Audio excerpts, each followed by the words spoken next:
For example, if people are bringing in stuffed animals, I don't know that we always know what's in everything. Again, maximum flexibility and protection. It's a great comment, and I think it's something for us to consider. I would really like the privacy policy. I really think my best advice would be to put that in a policy, which is why we put the word policies in there, so that you could adapt your security policies over time. And then we're requiring members of the public to follow your policy, because if we start trying to add a whole lot of these restrictions, and one, they may be stagnant, and two, it may not. It may create more pushback on the regulation than you really want to have, because people may feel like their rights are infringed. And I know you've all had conversations about what level of security you want in here. Right. So I think it's a great idea, but I think it really should be more the policy of the board. Okay, do you think maybe limited, confiscated, or prohibited? Just adding the word, I don't know that there should be an expectation that anyone that brings something in here should expect to then be able to take it home as well. I haven't seen that in any other regulation. It's a great thought. I'm just a little bit concerned about we would get into property I defer to you. I don't know the answer. It's a great point, but let me think about it. I just don't want us to get into battles with people over our legal rights to take things. I think we'd be better off calling the CHP and let them figure it out. But thank you. Thank you, and I really appreciate that. It's helpful to have board members on all these other boards, because the expertise of different scenarios, it brings our best thinking to this issue. Lynn? Thank you. I just also wanted to lend support to Harry's points. I know the controller is also very concerned about minors making public statements at CalSTRS and then that footage being used to, horribly ridicule them and mock them in the internet sphere. So do appreciate that we're taking this seriously. And I like the fact that, of course, they can still continue to come address the board and have any written comments inserted into the formal record. So thank you for your work on this policy. Thanks, Lynn. I've got, before we vote on this, I wanted to hear, we have two folks that have submitted speaker requests. So I'm going to ask Britt Dowdy to come up from CFT and Doug Orr also from the, and then if Mr. Foley, if you want to speak, we'll catch you after Britt and Doug. So hello, I'm Britt Dowdy. I'm with the California Federation of Teachers. I'm also a proud union leader in Southern California in my local school district. And as I've mentioned before, a teacher. So first, I would like to thank the board for deeply considering all of these aspects. I think that you're being very thoughtful, and the staff has made some excellent recommendations. I support that there is a need for having regulation and having it published and being transparent and out in the open. So thank you for dedicating time for this. What I want to do is speak to a couple of things that I haven't really heard the discussion about, and this is from my perspective as a union organizer, trying to get a collective group of people and trying to have an organized presence at a board so our voice is heard, and trying to do it in a respectful and meaningful way. First is realize that you have excellent pathways right now for public comment that are spread over many opportunities over several days. However, if people take the time and energy to travel to Sacramento, because it seems like most of the people that come to speak don't necessarily live in Sacramento, so they're coming at their own personal expense, be careful about suppressing too many things. So if it turns out that it's going to be 30 or 40 minutes of comments during the investment committee, maybe you just need to build that into the agenda, knowing that there's going to be very few comments over the next few days. Create those pathways for people to give their voice so it can be heard. Secondly, for letter E, I oppose this where you are specifically saying to not cede time from one speaker to another. And the reason I oppose this is because locally, some boards in my area have changed that policy, and it has garnered ill will between the persons that speak. And so I don't think that it adds significantly to your meeting by allowing a few people to cede time. I've only been able to come to about half a dozen board meetings, but it doesn't seem like it's a very common occurrence. So I would say consider that and allow people the ability to cede time from one speaker to another. I like how in letter G, how you as the chair are grouping comments together to allow for coordinated messaging. I think it brings greater efficiency to the meetings and can allow you as the board to focus on that particular topic from that group. I applaud you in that effort. And letter I, when you are limiting posters and props or fire code regulations, my ask is that you make sure that you know what those restrictions are in advance, because if persons are preparing signs and banners and things, sometimes they invest a lot of time and energy in that. And so if they show up here and then find out that they've spent a lot of time creating this item for many hours and then they can't display it, it generates some ill will. So let people know in advance what that regulation is. If it's a certain size, if it's a certain material, whatever it is, just let them know in advance so they can be prepared before coming into the boardroom. Thank you.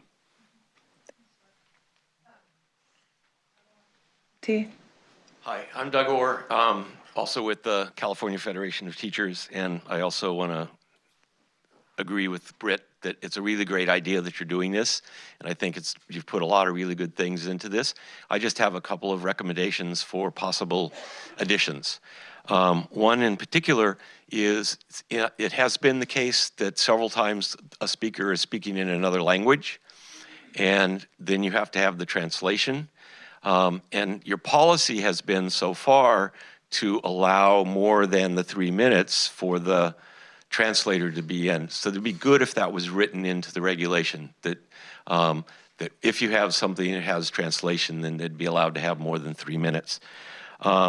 Sort of following on what Britt was saying about seating time, there are sometimes there is an issue that takes a while to explain what your position is.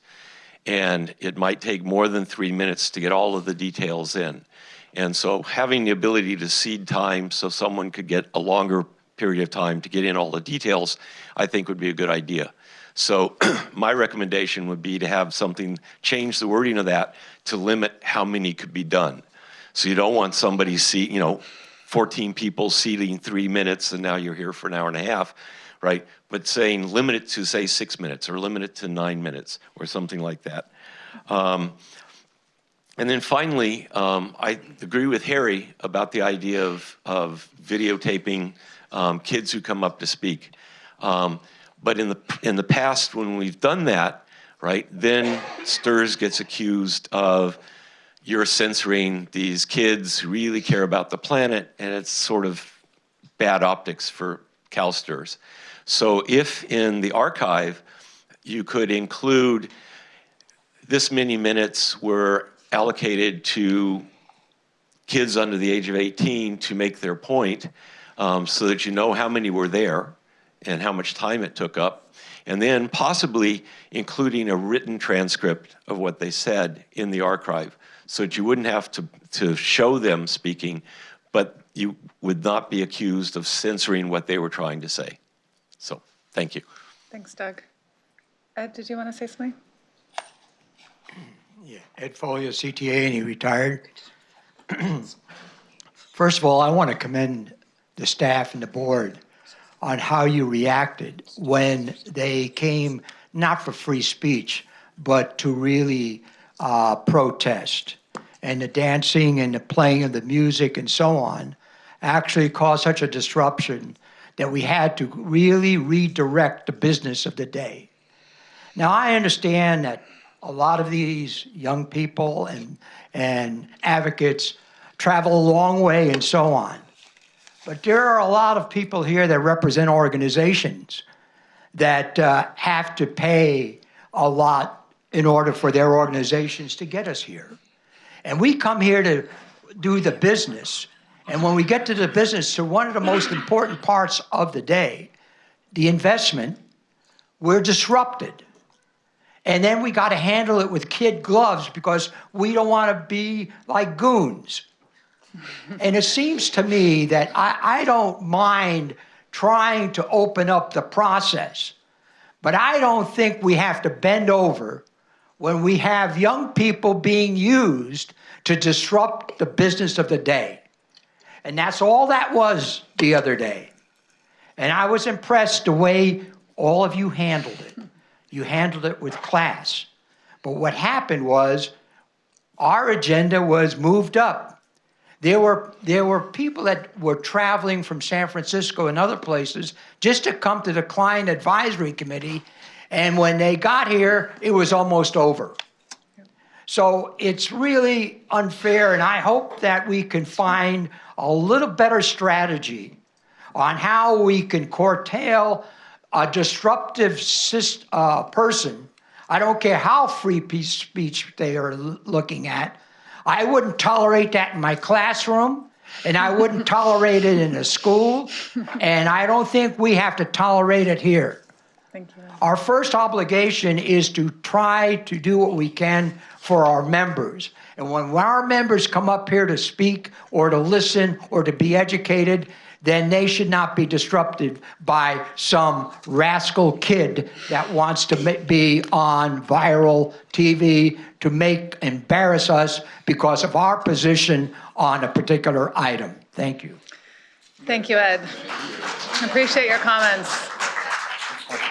John, you get to be, go ahead, John. Hi, John Anderson, CTA rep to CalSTRS board. Yeah, the big concept here is that we're talking about public comment times. So it's not meant to be, my understanding is it's not meant to be a public demonstration or what we commonly call protests. This is a public comment period. And usually, and we at CTA know how to run demonstrations and protests with signage and chanting and songs and so forth. But we do that in the public plaza settings, not in private, not private, but in public meeting settings where, to echo some of Ed's sentiments, like in a classroom, we have a right to teach, and all the other students participating in that room have a right to learn. One child cannot just be up speaking all they want or saying anything they want, doing anything they want in the middle of a lesson, because we have a right to teach our own lesson prepared as professionals. And again, all the other people, in this case, in the classroom are the students that have a right to learn. So in here, you all have a right to conduct the business of CalSTRS board, and we all that are participating out here in the meeting have a right to be here and to participate in that, receiving this information and so forth. So they all have a right to be in here, but this is not a plaza for demonstrations and protests, which is exactly what some of the more recent folks have been doing. There's been no dialogue. It's been a true demonstration, not comment. So again, I'm just kind of framing it all back into our term public comment versus public demonstration area. And I think also one last thing I'm thinking about is just the physical barriers. Out here in the audience, we are who we are. It's open. It should be that way. But I do think all of the folks on the board, like the barrier that's right here, I don't know what you call these, but you know what I'm talking about. They should extend out to somewhere up here, blocking off the dais. There shouldn't be physical props or items brought up to the members of the board. I would personally go as far as to block off, maybe where Jack's sitting and that type of thing also. But at least the board dais should be blocked off physically, in my opinion.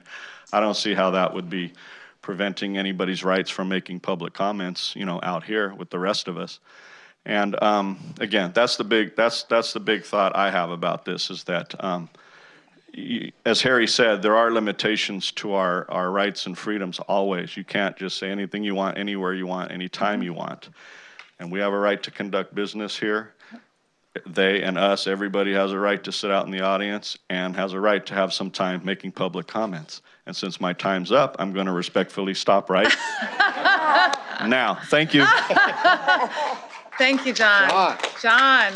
So this is, I just want to close this item by saying this is what demonstrates, why CalSTRS is special. We're educators. We understand how to, there's just always challenges, and our job is to conduct business, to teach students. And I think we're always struggling with finding that balance of we are an open organization. We've always been like that. We welcome public comment. But like any good teacher, the best teachers are able to kind of demonstrate order in the classroom. And in our classrooms, we have kids with autism, we've got kids with other special needs, we've got kids with all sorts of different issues that come into this classroom.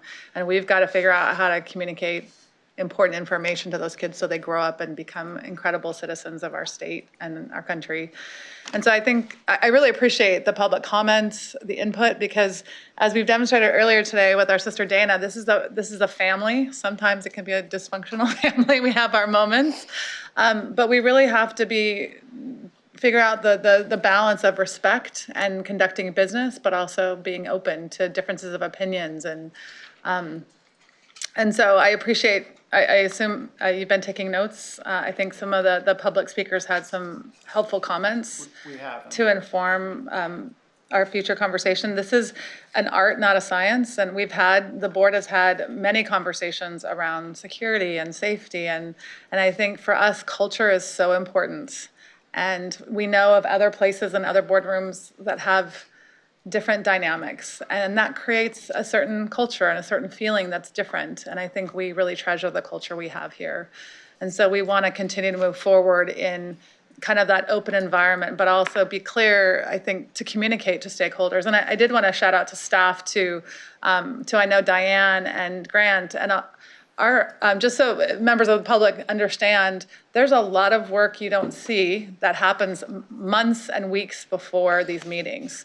And our staff spend hours and days with stakeholders, communicating with them expectations for the board, making sure that things are clear about time expectations and public comment. And there are times where that information is received, and there are other times where that information is received and not necessarily respected or followed. And so I guess I want to make sure, it takes a lot to run this organization, but I would say that there's a lot of work done behind the scenes to make sure both the stakeholders, the CFT and CTA and CCCI and all the different organizations we have coming, that you guys kind of know us, you've been with us for years, so you understand, but we also have new groups coming in that haven't been with us for a long time. And so part of our role is to make sure our staff are guiding them with expectations. And so this is kind of a new time for us, and that's why we're even having this conversation today about regulations. We've never had these conversations before. We've never needed to have them before. But it seems appropriate, like any good educator, this is what we need to do. We need to create more, it's like writing a syllabus for a class. We need to kind of write out, here are the parameters, here are the expectations. We have a lot of important work to do, but we also want to make sure the public shares their views, even if we don't always agree with them. And so that's kind of what we're trying to do today, is get that balance right. It's going to be a work in progress, I guarantee it, right? Maybe having a conversation in the next year to revise. But I feel good as a board chair, and I'm imagining other board leadership would feel this way, that it helps to both have this conversation so we can hear from everyone, but also to have some parameters now that we can kind of lean our hats on so that we can communicate with the public. Here's the expectations, and that we have guidance for what to do if there are challenges and issues, and that it's clear what our actions can be so that we're not violating anything, but we're also being respectful and courteous, because that is, how we want to conduct ourselves. So with that, can we? Just to Yep. wrap it, Yep. we did hear some great suggestions. I wanted to respond to the idea of a translator. That's actually in Bagley Keene. They get twice as much time, and we've always been conscious of that. Even though we run the timer for 3 minutes, I'm always there with my finger on the button to let everyone know that they get twice as much time. So that's in the law. The other thing is about the seating time. We put this together, transferring time. My recommendation is we take a stab at this again to make it discretionary. It was a great idea. There are other regulations that talk about the cumulative number. But I think if you leave it discretionary, you might be able to meet the needs of the public.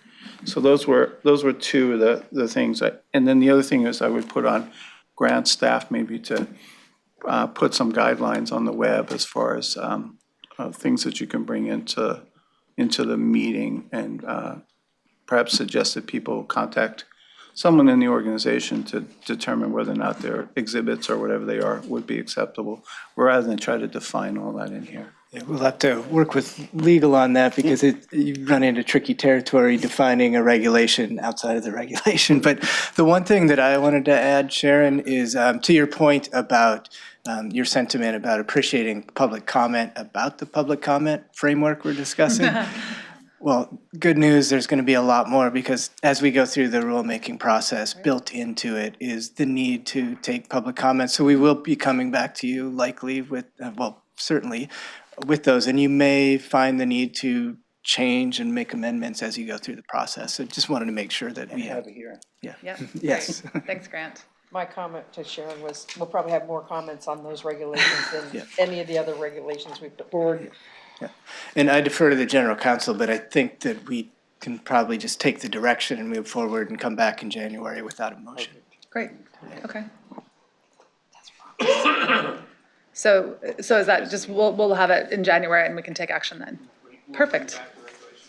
Great, thank you.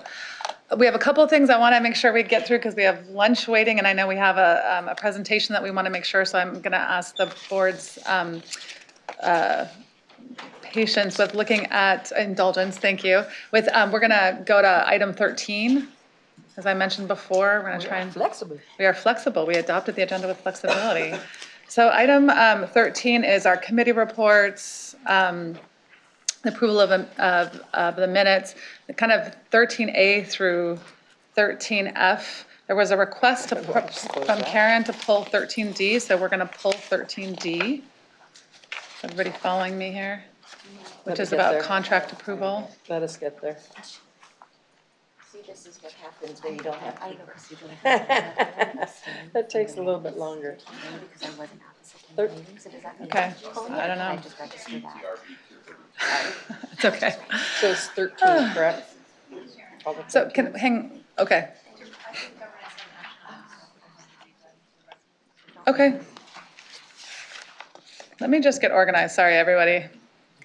There's a lot of moving parts in this section. So, Brian, the question is so my idea was to take 13A through 13F, pull 13D out because Karen would like to have a separate conversation about that. And can we how do we handle it if certain board members want to abstain from certain other items, like, for example, 13B? So you can, it's a good question. So taking 13D out, So we'd have to take it out. well, 13B you're is going to important. discuss it separately, and then you could still vote on the consent agenda without that. And then a board member wishing to abstain or vote no on the consent agenda could do that as well. Just take a vote and then allow them to express their, So for preference. 13A through 13F, accepting 13D? right. Okay. But Does that make my parliamentary expert has This is where Madam Chair something is to add. You're gonna have to call me when you're in the audience. I know. Dana, actually, I have Keith first and then, because I know there are several board members have asked for different items. And Okay. so I'm just kind of wondering if we should just Well, then you quickly might go have to through go them. through- It just seems easier. Yeah, because that might not work. Okay, Yeah. can we do that? Is that okay? Then you'll We'll have to just go through one by We'll one, move through yeah. them quickly. I Is thought that there was okay? only one. Okay, so and Keith, you're okay with that? Okay, so let's just do that way. Too many moving parts, I think. So let me clear the queue, so, okay. So Lynn probably should read first. Because that's I'm 13A. gonna start with 13A? Yeah, so what are you asking me? I'm just saying that she should read her. Right, no, I was gonna do that. Sorry, okay, thank you, Madam Chair.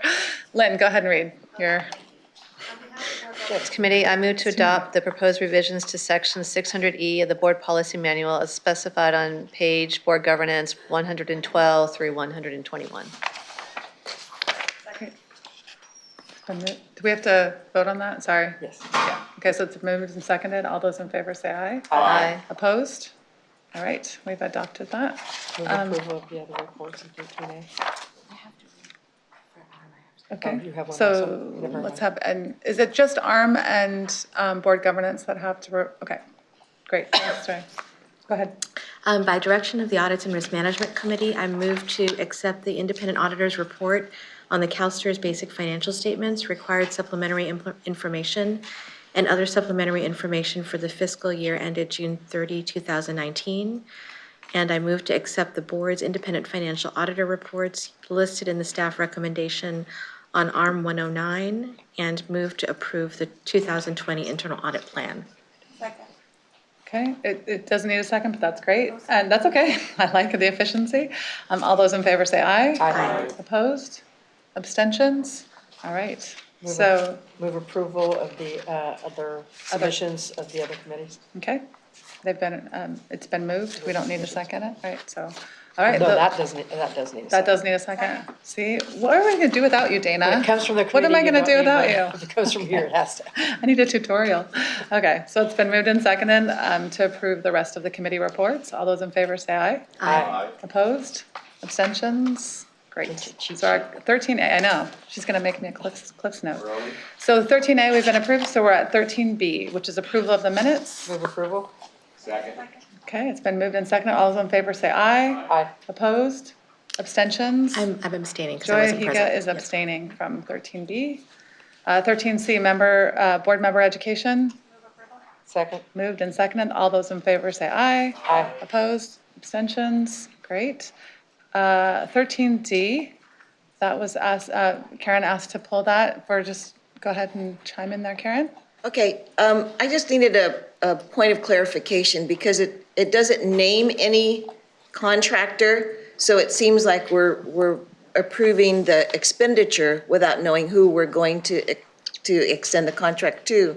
So will we be given the opportunity to, once the contractor is sought and found and determined, to vote on that? Yeah, it's the timing in which we need this vendor on board. You'll notice that the contract doesn't expire until June of 2020. Right. However, with the pension solution project, it's really important that we know who the vendor is that we're going to be doing business with sooner than then. So it was really about the timing, that the vendor that will be selected will probably be selected in the coming months. Probably, and January would be too late to get this contractor going, but yeah, we'll come back with you with the name of the vendor. Okay. Yeah. Okay, thank you. Thank you. So we would come back with the information, but normally we don't ask the board to approve the actual vendor that we've selected. So this just happens to be in two Just parts. approve, the because it's the $2 million. The expenditure, and Okay, then, it's the right. and then- expenditure. but staff will come back and report to you Okay. who the contract was awarded to. Do you want to make a motion? Good. Move So I approval. move approval. Second? It's been moved and seconded. All those in favor say aye. Aye. Opposed? Abstentions? 13D has been approved. Move 13E? I'm sorry? Move 13E? So trying that's to help. another, just hang on, okay? Give me a little, because, anyway, let 13E, it's been moved and seconded. All those in favor say aye. Aye. Opposed? Abstentions. And so Keith wanted to abstain from that one. I'm trying to help. I know, but, okay. It's, there's a lot of stuff going on today, so I'm just trying to keep things, all right, so, and then 13F. Move approval? Second. Been moved and seconded. All those in favor say aye. Aye. Opposed? Abstentions? And Keith is also abstaining from 13F. We clear on all of that? Thank you, board members, for your patience in my, this is lots of moving parts on that one little section. And we have one last item before we go to lunch, and that is we have members from Cal RTA. It's Angelique Hill and Jim Mahoney are going to come and present a big check. Whoop, whoop, whoop, whoop. Yeah, let's not forget the picture. We gotta get the Yes, picture. oh, definitely have to get the photo. Yeah, well, this hopefully will send all of you out to lunch with your chest out and puffed up a little bit. There you go. You know, when teachers retire, they don't just leave the classroom, they expand their classroom. And you have, what better example of that than Dana, right? She leaves the classroom, she goes into service that enhanced the lives of not only the students that she served, but the teachers that she worked with. And when we go out and volunteer, we enhance the lives of our community as well. Where each year, our divisions throughout California gather those hours that they put in to driving people to medical appointments, volunteering at public libraries, volunteering to serve on public committees, board of supervisors, city councils. and all those things that would cost money if they didn't have these volunteers. And every year, we are amazed at just how active retired teachers are in this state of California. You have tons of them here in Sacramento alone. But this is a way that we punctuate that once a year. We come to this board and say, your efforts to improve the quality of life for the retirees has borne fruit, not only for the retirees, but they in turn go out and volunteer and improve the quality of lives of the people in their own communities. Otherwise, they'd be paying for those services. Well, they have a cost, and each volunteer hour is a little over $29 an hour. And we have gathered those up, and what we're gonna do is we're gonna present this check. You'll step forward, there you go, there it is. $57.8 million worth of services and volunteer hours from the constituents.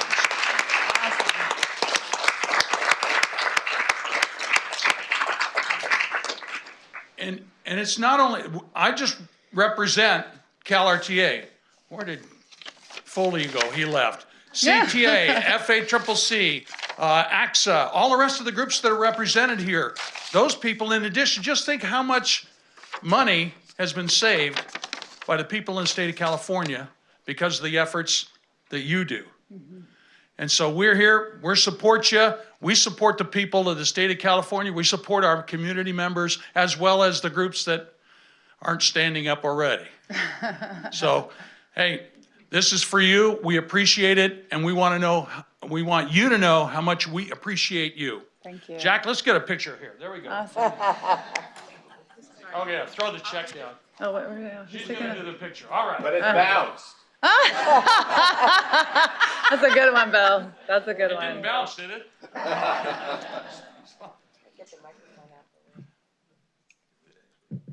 we go.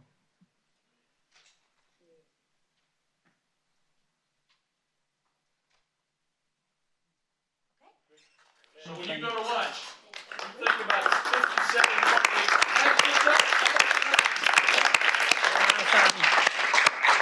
We got 45 minutes so people can go. All right, so we're gonna take a break for lunch and we will come back in, what's the pleasure of the board? 45 minutes, hour? 45 minutes, yeah, I was gonna say, I have a feeling. So 12:45, we'll finish up the rest of our agenda. Thanks, everyone.